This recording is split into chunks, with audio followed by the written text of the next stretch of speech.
Alright, so I just woke up and I had a strange dream, where I thought, as usual, I was thinking I was awake, but actually, of course, I was dreaming, and I was just remembering my childhood, and I was talking to my father about different things and talking to my grandmother who already passed away actually, and talking to my sister and my childhood friends. And it's like I was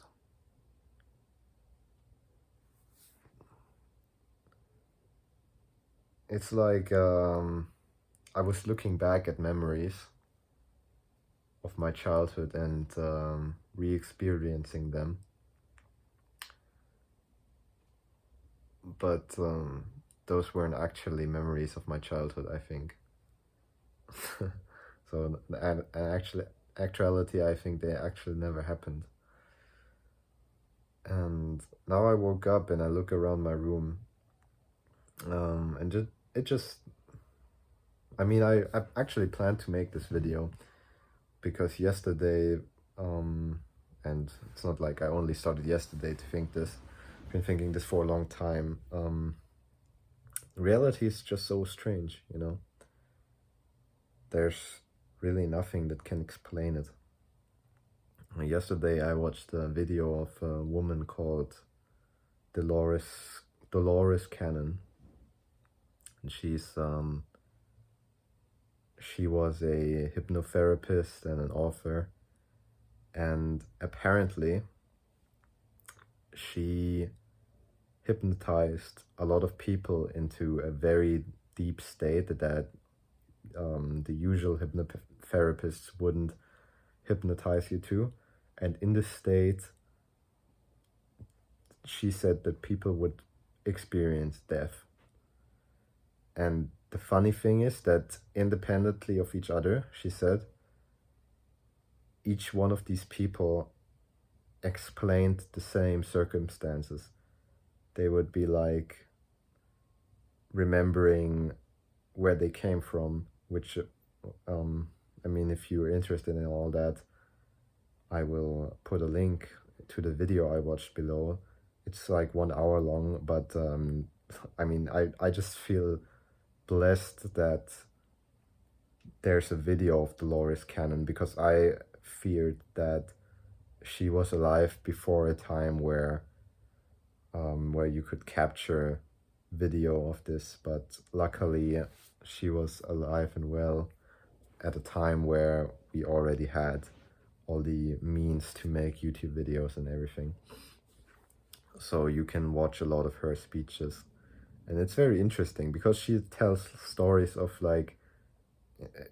she claims that each patient, like she had hundreds and hundreds of patients, and each one described the same things, like, oh, we have a soul which is like tethered to this body, and once you die, this tether, of course this tether is cut, and the soul returns to a place where, it kind of depends where you go actually, depending on your general vibration, she said, where drug addicts who are just completely lost in their life would go to what she called the lower astral, where they would just try to go back into a body and go back to their addiction, while a guardian spirit is just waiting for them to finally turn around and notice them, so that they can go to heaven again together. And I will kind of spare you the details, because everything kind of made sense as far as she explained it. She basically said that this life is just one incarnation of your spirit, and that basically it serves as a kind of role play where you were learning a lesson. And you could also study in a library up there, but it's like this is practice and up there is just theory. So what you can learn down here from experience, from hands-on practice, is you could learn much faster. And if you wanted to study that just through theory until you learned the lessons which you had to learn, you would take much longer. So people just choose to come here even though people don't really like it here. And yeah, that everything is planned, like even your death is planned by yourself and da da da. And there's like a whole structure up there with guardians and elders and whatnot.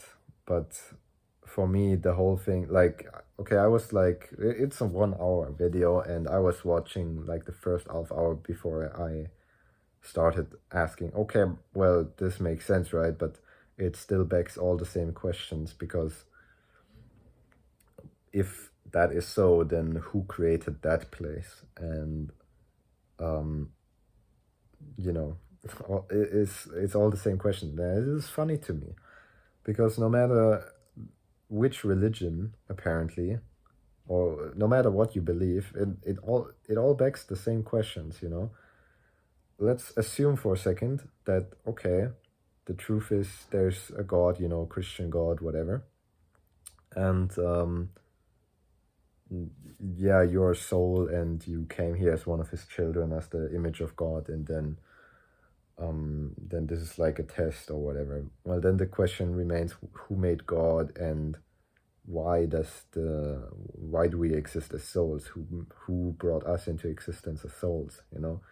I mean, okay, I guess as souls you could say God, but who brought God into existence? Or if you're a Buddhist and you believe in reincarnation, and you kind of explain life with the karmic cycle, and that if you do bad things, then in the next life you will be punished, or if you do good things, then in the next life you will be rewarded. It's still like the same, okay, well, what's the point of it all? And similarly in, I mean, what other religions are there? It's like, it always, or like spirituality, yeah. Spirituality for me is, I mean, I kind of vibe with spirituality, I guess, but I'm not excluding the possibility whatsoever that there is a God, and who made all of this, or that this is just a simulation, and you know, that God is maybe just the real human who who made us in his simulation to learn more about his world, or her world, I guess. So yeah, the answers never really come, and this is so strange to me, and it's so funny to me that most, like, I can't really say most people, but a lot of people will go through their whole life and they will never really think deeply about this. Maybe they will think on a surface level, okay, what is my religion, or what do I believe about the nature of my existence? But then they probably settle when they are like, okay, I believe in Christian God, or I believe in Buddhism, or I believe in spirituality, or I believe in nothing, you know, and then they settle. But it is still so fucking strange to me. And again, I need to stop swearing. Because it doesn't answer the question at all, you know? No matter what you believe or don't believe, it doesn't answer any of the questions. Sam Harris, who made he made a meditation app, and on the meditation app yesterday, after listening to the story of Dolores Cannon, I listened to a lesson from Sam Harris on the meditation app, where he talked about this concept. So in the app you can like search on like different themes, and I searched for death, and I pretty much found this exact talk kind of, that I was looking for, where he said, well, if you look at a wolf, like if you looked at Earth and there was no humans who had the capacity to think about the meaning of their existence, then you would just have like wolves and eagles and stuff like that, and they wouldn't think about the meaning of life. They would just be,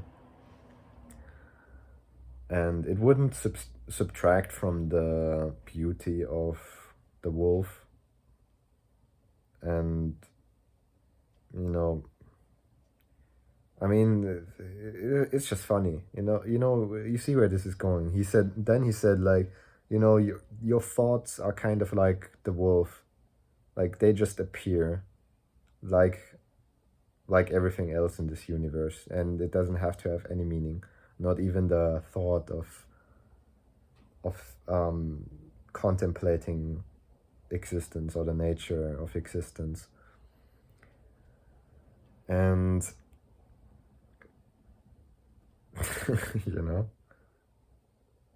isn't it so crazy? And I woke up today and I looked around the room and I saw some equipment for my part-time job, which is I don't even really need it right now, but I'm keeping it for safety, for like social insurance. I mean, what do you call that? I mean, anyway, it's pretty convenient, so I'm keeping it for now. And I just thought it's such a waste of time, doing that job. It's not something I particularly would want to do. And especially if you think about the fact that none of this makes sense. I mean, what's the difference between waking life and a dream? I often wondered this. Like, really, what is the big difference? Especially if you're living a normal life where you never think about this. It is so fucking weird to me. Think about how you feel in a dream. You wake up and you realize it's just a dream, but you were so involved with it. The same thing is happening when you awake. A lot of people are so involved with what's going on in their life that they never even stop to think about, like, what is the meaning of all this? Or, I mean, not even, I feel like the meaning is less of a problem, but what is the nature of all of this? Is for me the more interesting question. Something to think about. I don't have the answer, but I think you should be aware of this generally. Another thing last thing that I wanted to mention is, in the meditation app, Sam Harris said, well, maybe this is a little bit depressing for some, but he said, well, if you rewound the entire world, the entire universe, to the state it was in 1 hour ago, and including you, like wipe your memories of the last hour and then press play, you would probably do the exact same things that you were just doing. You would just do the same exact thing. So it's like free will is an illusion. And even the fact that you're conscious, you think you exist in some kind of body, just might be an illusion. I mean, think about that. You don't even know if you are real. It's so funny. Like, you have no idea if any of this is real. And actually, if you think about it, you don't even know if you are real. Like, it's what you're feeling that, oh, I'm here, no matter what you say, I'm here. Are you really? No, not even this we can be sure of. It's just nuts. It's something to think about. That's all. Take care. See you in the next one.